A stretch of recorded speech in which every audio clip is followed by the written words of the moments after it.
Iron art Marvel ಅವರು ಈ ಒಂದು ಸಿರೀಸ್ಗೆ ಕೈ ಹಾಕಬಾರ್ದಿತ್ತು, ಬಟ್ ಹಾಕೊಂಡು ಕೈ ಸುಟ್ಕೊಂಡ್ರು. Series okay, one time watch ಮಾಡ್ಬೋದು. ಬಟ್ ಮಾರ್ವೆಲ್ ಅವರು ಮುಂಚೆ ಬಿರಿಯಾನಿ ಇಟ್ಬಿಟ್ಟು ಈಗ ಅನ್ನ ಸಾಂಬಾರು ಇಡ್ತೀನಿ ಅಂದರೆ ಊಟ ಮಾಡೋರು ಯಾರೋ ಗುರು.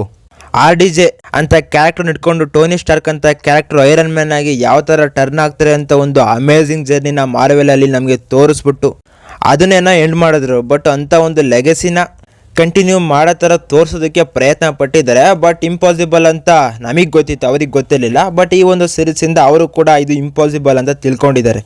ಆ ಐರನ್ ಸೂಟಲ್ಲಿ RDJನ ಬಿಟ್ಟು ಬೇರೆ ಯಾರನ್ನೂ ಕೂಡ ಇಲ್ಲಿ ಜನ ಇಮ್ಯಾಜಿನೇಷನ್ನು ಮಾಡ್ಕೊಳಕ್ಕಾಗ್ತಿರ್ಲಿಲ್ಲ. ಅದು ಹಂಗೆ ಗುರು, ಕೆಲವೊಂದು ಕ್ಯಾರೆಕ್ಟರ್ಗಳಿಗೆ ಕೆಲವಷ್ಟು ಜನ ಮಾತ್ರ ಇರ್ತಾರೆ, ಅದಕ್ಕೋಸ್ಕರನೇ ಅವ್ರು ಹುಟ್ಟಿದ್ದಾರೆ ಅನ್ನೋ ಥರ ಪರ್ಫಾರ್ಮ್ ಮಾಡ್ತಾರೆ. ಅಂಥದ್ರಲ್ಲಿ ಆ ಒಂದು ಪ್ಲೇಸ್ನ ರೀಪ್ಲೇಸ್ ಮಾಡೋದಕ್ಕೆ ಯಾರಿಂದನೂ ಆಗೋದಿಲ್ಲ. ಅದನ್ನು ಮಾರ್ವೆಲ್ ತಿಳ್ಕೊಂಡು ಮತ್ತೆ RDJನ ರಿಟರ್ನ್ ತೊಗೊಂಬರೋ ಥರ ಪ್ರಯತ್ನ ಪಟ್ಟರೆ ಚೆನ್ನಾಗಿರುತ್ತೆ. ಈಗ ಅದು ಇಂಪಾಸಿಬಲ್ ಅಂತ ಗೊತ್ತು, ಯಾಕಂದರೆ ಅದೇ RDJ ಅವರು ಡಾಕ್ಟರ್ ಡೂಮ್ ಆಗಿ ಅವೆಂಜರ್ಸಲ್ಲಿ ಕಾಣಿಸ್ಕೊತಾ ಇದ್ದಾರೆ. ಇನ್ನು ಐರನ್ ಆರ್ಟ್, ನನಗೂ ಈ ಸೀರೀಸ್ ಬಗ್ಗೆ ಅಷ್ಟೇನು ಇಂಟ್ರೆಸ್ಟ್ ಇರಲಿಲ್ಲ. ಬಟ್ ಇದರಲ್ಲಿ ಒಂದು ಸ್ಟ್ರಾಂಗ್ ಕ್ಯಾರೆಕ್ಟರ್ ಇಂಟ್ರೊಡ್ಯೂಸ್ ಆಗ್ತಾ ಇದೆ ಅಂತ ಸ್ಪೆಕ್ಯುಲೇಷನ್ ಬಂದಿತ್ತು, ಅದಕ್ಕೋಸ್ಕರ ಈ ಒಂದು ಸೀರೀಸ್ನ ನೋಡಿದೆ. ಅದೇ ಮೆಪಿಸ್ಟೋ ಕ್ಯಾರೆಕ್ಟರ್ನ.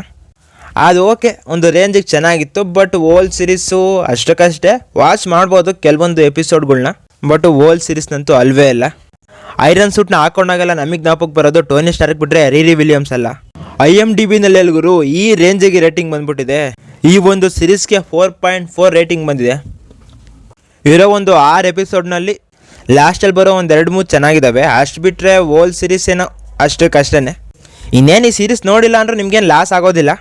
ಜಸ್ಟ್ ಎಕ್ಸ್ಪ್ಲೈನ್ ವೀಡಿಯೋಸ್ಗಳು ನೋಡಿದ್ರೆ ಚೆನ್ನಾಗಿರುತ್ತೆ. ಬಟ್ ಆದರೆ ಲಾಸ್ಟ್ ಒಂದು 2 ಎಪಿಸೋಡ್ನ ನೋಡೋದಕ್ಕೆ ಟ್ರೈ ಮಾಡಿ, ಯಾಕಂದರೆ ಅಲ್ಲಿಂದನೇ ನಮ್ಮ ಮೆಪಿಸ್ಟೋ ಕ್ಯಾರೆಕ್ಟ್ರು ಇಂಟ್ರೊಡ್ಯೂಸ್ ಆಗೋದು. ಅದರಲ್ಲೂ ಒಂದೇ ಒಂದು ಸೀನಲ್ಲಿ, ಅದು ಒಂದು ಸ್ಪೂನಲ್ಲಿ ಮೆಪಿಸ್ಟೋ ಫೇಸ್ನ ರಿವೀಲ್ ಮಾಡಿದಾರೆ ಗುರು. ಒಂದು ರೇಂಜಿಗೆ ಸಕ್ಕತ್ತಾಗಿದೆ ಆ ಒಂದು ಸೀನ್ ಮಾತ್ರ. ಈ ಒಂದು ಸೀರೀಸ್ ಅಂತೂ ಸಕ್ಸಸ್ ಆಗಿಲ್ಲ, ಫ್ಯಾನ್ಸಿಂದನೂ ಸಖತ್ತಾಗಿ ರಿಜೆಕ್ಷನ್ ಬಂದಿದೆ ಇದಕ್ಕೆ. ಆವಾಗಲೇ ಹೇಳಿದ್ನಲ್ಲ, ಬಿರಿಯಾನಿ ತಿನ್ನಿಸ್ಬಿಟ್ಟು ಆಮೇಲಿಂದ ಅನ್ನ ಸಾರು ತಿಂದರೆ ಅಂದರೆ ಯಾರು ತಿಂತಾರೆ? ಟೋನಿ ಸ್ಟಾರ್ಕ್ ಇಂಟೆಲಿಜೆನ್ಸೇ ಆಗಲಿ, ಅಪಿರಿಯನ್ಸೇ ಆಗಲಿ ಏನೂ ಕೂಡ ಮ್ಯಾಚ್ ಮಾಡೋದಿಲ್ಲ.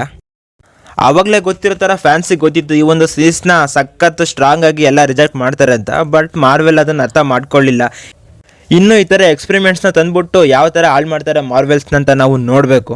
ಯಾಕೆ ಅಂದರೆ ರೀಸೆಂಟಾಗಿ ಬಂದಂಥ ಥಂಡರ್ ಬೋಲ್ಟ್ಸ್ಗೆ ಒಳ್ಳೆ ರಿವ್ಯೂಸೇ ಬಂದಿತ್ತು. ಬಟ್ ಇವರು ನ್ಯೂ ಅವೆಂಜರ್ಸ್ ಅಂತ ಲಾಂಚ್ ಮಾಡಿಬಿಟ್ಟು ಆ ಒಂದು ಫಿಲಮ್ ಸಕ್ಸಸ್ ಆಗೋದನ್ನೇ ಹಾಳು ಮಾಡ್ಕೊಂಬಿಟ್ರು.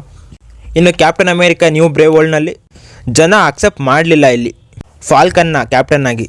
ಇನ್ನು ಅವೆಂಜರ್ಸ್ನೆಲ್ಲ ನಮ್ಮ ಥೋರ್ನ ಸಾಯಿಸ್ಬಿಟ್ರು ಅಂದರೆ ಇವರು ಗಂಟು ಮೂಟೆ ಕಟ್ಕೊಂಡು ಹೊರಟೋಗ್ಬೇಕು. ಇರೋ ಕ್ಯಾರೆಕ್ಟರ್ಗಳನ್ನ ಸರಿಯಾಗಿ ಯೂಸ್ ಮಾಡ್ಕೊತಿಲ್ಲ, ಇವರು ಬೇರೆ ಬೇರೆ ಕ್ಯಾರೆಕ್ಟರ್ಗಳನ್ನೆಲ್ಲ ಅನ್ನೆಸೆಸರಿಯಾಗಿ ಇಂಟ್ರೊಡ್ಯೂಸ್ ಮಾಡ್ತಾ ಇದ್ದಾರೆ. ಇವ್ರು ಮಾಡ್ತಿರೋ ಮಿಸ್ಟೇಕ್ಗಳನ್ನ ಅರ್ಥ ಮಾಡಿಕೊಂಡು ಬರೋ ಒಂದು ಮೂವಿಗಳಲ್ಲಿ ಒಳ್ಳೊಳ್ಳೆ ಕ್ಯಾರೆಕ್ಟರ್ನ ಇಂಟ್ರೊಡ್ಯೂಸ್ ಮಾಡ್ತಾರೆ. ಅಷ್ಟೆಲ್ಲ ಜನಗಳಿಗೆ ಇಷ್ಟ ಆದಂಥ ಕ್ಯಾರೆಕ್ಟರ್ನ ತೊಗೊಂಡು ಒಳ್ಳೊಳ್ಳೆ ಫಿಲಮ್ಸ್ಗಳನ್ನ ಮಾಡಲಿ. ಈ ಸೀರೀಸ್ ವಿಷಯಕ್ಕೆ ಬಂದರೆ ಈ ಸೀರೀಸು ಓಕೆ, ಗುಡ್ ಅಲ್ಲ, ಗ್ರೇಟ್ ಅಲ್ಲ, ಮಾಸ್ಟರ್ ಪೀಸ್ ಅಂತೂ ಅಲ್ವೇ ಅಲ್ಲ. ಅದರಲ್ಲೂ ಐರನ್ ಮ್ಯಾನ್ ಫ್ಯಾನ್ಸ್ಗಂತೂ ಅರ್ಥ ಆಗೋದಂತೂ ಗ್ಯಾರಂಟಿ. ಯಾಕಂದರೆ ಮಾರ್ವೆಲ್ಗೆ ಒಂದು ಸಿನಿಮಾಟಿಕ್ ಲೆಗಸಿನ ತೊಗೊಂಬಂದಿದ್ದೆ ಐರನ್ ಮ್ಯಾನ್ ಮೂವಿ. ಫಸ್ಟ್ ಬಂದಿದೆ ಮಾರ್ವೆಲ್ ಸ್ಟುಡಿಯೋಸಲ್ಲಿ ಐರನ್ ಮ್ಯಾನು, ಆಮೇಲಿಂದ ಈ ಎಲ್ಲ ಲೆಗಸಿ ಸ್ಟಾರ್ಟ್ ಆಯಿತು. ಅಂಥ ಒಂದು ಲೆಜೆಂಡರಿ ಕ್ಯಾರೆಕ್ಟರ್ಗೆ ಈ ಒಂದು ರೀಪ್ಲೇಸ್ ಅಂದರೆ ಯಾರು ಕೂಡ ಅಕ್ಸೆಪ್ಟ್ ಮಾಡಲ್ಲ. ಐರನ್ ಮ್ಯಾನ್ ಲೆಗಸಿ ಕಂಟಿನ್ಯೂ ಮಾಡಬೇಕು ಅಂದರೆ ಮಾಡಿದ್ರೆ ಸ್ಪೈಡರ್ ಮ್ಯಾನ್ ಮಾಡ್ಬೋದು, ಇಲ್ಲ ಅಂದರೆ ಐರನ್ ಮ್ಯಾನ್ 3ನಲ್ಲಿ ಒಬ್ಬ ಚಿಕ್ಕ ಹುಡುಗ ಬರ್ತಾನಲ್ಲ ಅವನಿಗೂ ಕೂಡ ಈ ಒಂದು ಲೆಗಸಿನ ಕಂಟಿನ್ಯೂ ಮಾಡೋ ಕೇಪಬಿಲಿಟಿ ಇದೆ.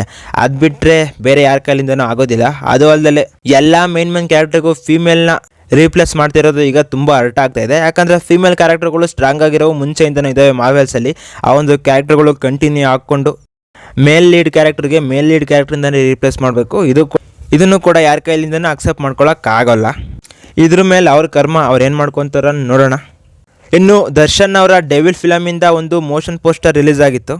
ಅದರಲ್ಲಿ ಏನಂತ ಹೆವಿ ಡೀಟೇಲಿಂಗ್ಸ್ ಇಲ್ಲ, ಜಸ್ಟ್ ಒಂದು ಲುಕ್ ರಿವೀಲ್ ಆಗಿದೆ. ಆಲ್ಮೋಸ್ಟ್ ಅಲ್ಲಿ ಇದಕ್ಕೂ ಮುಂಚೆ ಟೀಸರಲ್ಲಿ ಮತ್ತು ಫಸ್ಟ್ ಲುಕ್ಕಲ್ಲೇ ಈ ಒಂದು ಲುಕ್ನ ನೋಡಿದ್ವಿ. ನೋಡೋಣ ಮುಂದೆ ಬರೋ ಟ್ರೈಲರು, ಸಾಂಗ್ಸು ಹೆಂಗಿರುತ್ತೆ, ಹೆಂಗೆ ಜನಗಳಲ್ಲಿ ಎಕ್ಸ್ಪೆಕ್ಟೇಷನ್ಸ್ನ ಬಿಲ್ಡ್ ಮಾಡುತ್ತೆ ಈ ಒಂದು ಮೂವಿ ಅಂತ. ಬರೋಣ ಮತ್ತೆ ನಾವು ಸಿಗ್ತಾ ಇರೋಣ. ಚಾನಲ್ನ ಸಬ್ಸ್ಕ್ರೈಬ್ ಮಾಡಿ, ವಿಡಿಯೋಗೆ ಲೈಕ್ ಮಾಡಿ, ಕಮೆಂಟ್ ಮಾಡಿ ಮತ್ತು ಶೇರ್ ಮಾಡಿ. ಇಂಥ ಒಳ್ಳೊಳ್ಳೆ ಕಂಟೆಂಟ್ ಜೊತೆ ನಾನು ನಿಮಗೆ ಸಿಗ್ತಾ ಇರ್ತೀನಿ. ಬಾಯ್.